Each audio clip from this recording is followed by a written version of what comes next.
from Light Iron, right here in Los Angeles and New York, Michael Cioni. Thank you very much.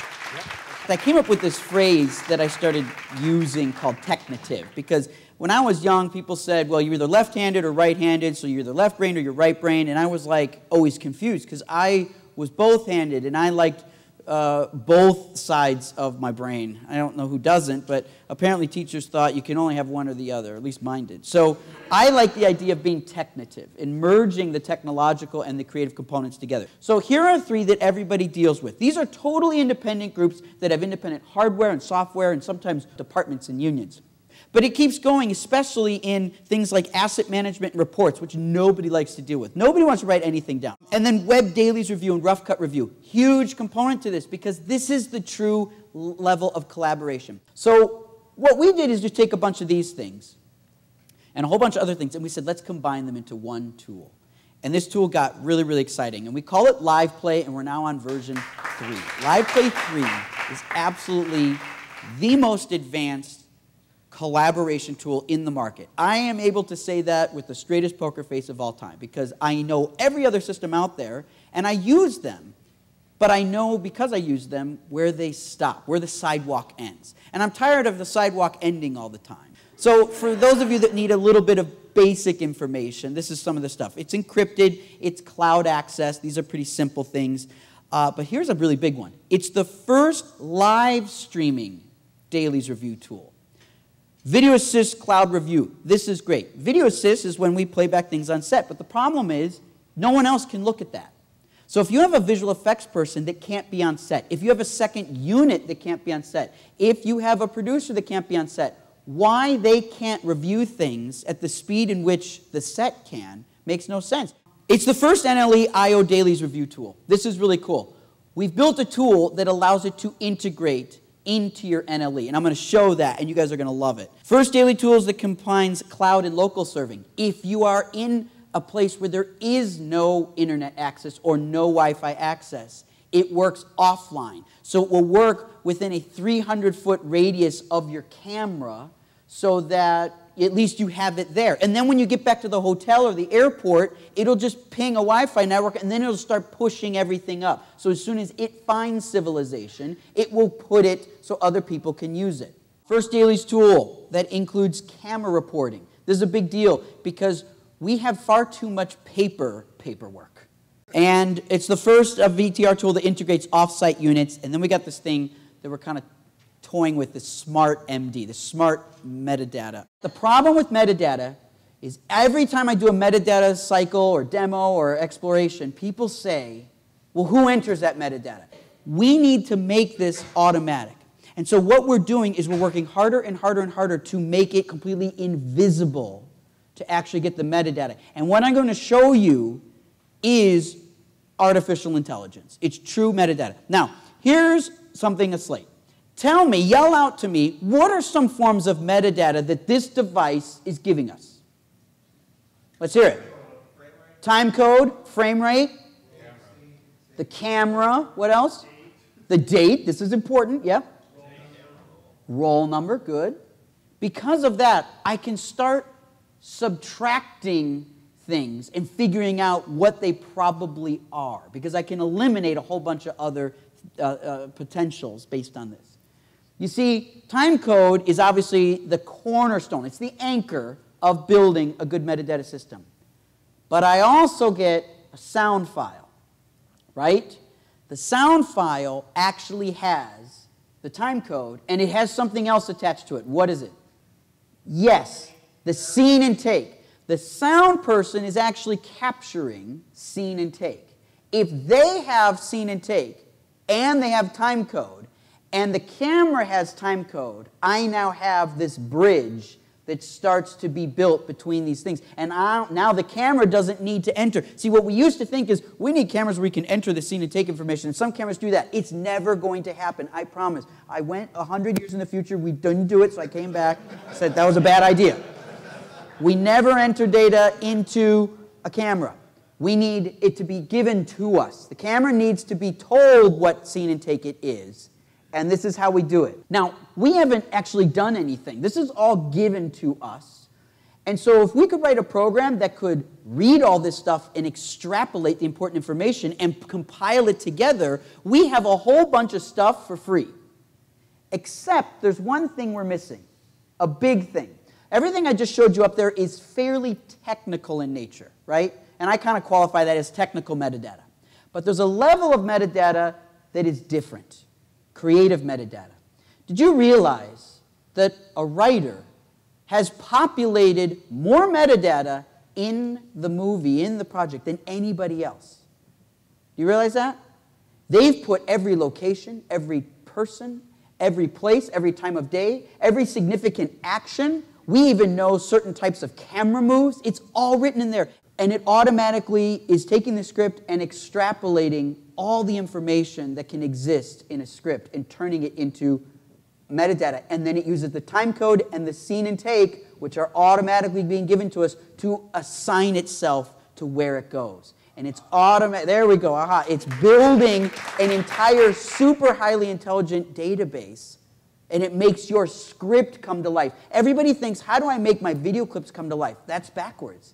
It's make the script come to the video clips. That's what we've been missing this whole time. So what I'm going to do right now is show you kind of how this works. We have all been working in folder tree structure ways of organizing things in the professional world. Yet when we all go to the consumer world, everything looks like this. And we all prefer it. And yet we can search through thousands and thousands of things on Amazon and iTunes and Hulu and Netflix, and we don't have any trouble. Yet when we go to professional applications with the tree design, it's hard to find anything. And it takes a long time. Well, Netflix and Apple and Amazon and Microsoft, they figured out a long time ago there's a way better way to manage metadata and data. But in the professional world, we haven't really done a good job. So the first thing when you open up Live Play is it should look familiar. I'm going to click on this show Snitch. And the first thing that happens is access to every single take. This is called the media pool. And the reason this is fantastic is you actually have access to every single take. It's also awful because you have access to every single take. So how are you going to find something in 2,000 takes? Well, it's automatically searching for you. It's automatically finding all those components. So I can zoom in and actually look at my stuff bigger. So if I want to use different size thumbnails, we can do that. But I need a first way to figure things out. We are really good at, when we're shooting, at figuring things out and sorting by date. That's how we usually start thinking, right? So this comes with a calendar, and the calendar is automatically broken it up. So I'm going to zoom out so you can see a whole bunch of takes here. And if I said, you know what, I just want to see day 9 and 8 and 7, it'll just pull 7, 8, and 9 right there. And you can look on the left, it actually pulls your takes, and it shows you how many clips you have that you shot on those days. So it's instantly filtering just by date. If I want to see day 23 and day 1, because maybe you shared a location, this is actually very difficult for almost every other system to do, to instantly take something that's shot way recently and way old and combine them at the same time. And this is very, very easy to do it when you build it this way. What's the next way you want to sort by? Scene, right? So I just switched to scene view, and I touch the scene in the top right. As you shoot, it literally populates all the scenes automatically, and it will just build this database up and up and up and up and up. So I said, show me 44, 46, and 47. It will pull those. It will show me how many takes took place there. If I roll a take, I'm going to roll a take. So everybody wave your hands at the camera. There we go. We got hands rolling at the camera. So now I've hit record and I've hit cut. And I just took that take and I just compressed it, encrypted it, and sent it to space, and it's back. This is not transmitting 5 feet. This went to the cloud. It is now in New York, in London, in Australia, and it's back here. This is taking YouTube. You realize when you push something up to YouTube, it's everywhere, right? So I can literally integrate something that happens on set, and you don't have to be on set to view it. Or you can be on set and view it instantly, but the camera can play its role in giving you the metadata and doing it on its own. It's a computer. We can ask computers to do things for us. We do it. Don't be shy. So the last thing I want to go over is really something. What if I had a project, and I got our friends at HBO were gracious enough to let us demonstrate this a little bit. There's a show called Banshee. And so what we've got here is a really cool thing. So I'm going to look at some dailies here, and I'm going to click on this take right here. But check this out. This system, I'll mute it. This system is automatically looking at time code, and it's realizing, hey, I'm seeing time code for the same scene and take multiple times. And so what we've been doing with multiple takes is we think about it horizontally, laterally. And we go 25 Charlie Apple, 25 Charlie Baker camera, 25 Charlie Charlie camera, right? So we're looking at laterally. We need to look at multicam as vertical. They're a moment in time, and they're vertical. And so that's what this does. I can now switch between A, B, and C, which automatically sync themselves. It doesn't matter when you roll and when you cut. It will automatically sync themselves, and I can look at them all at the same time.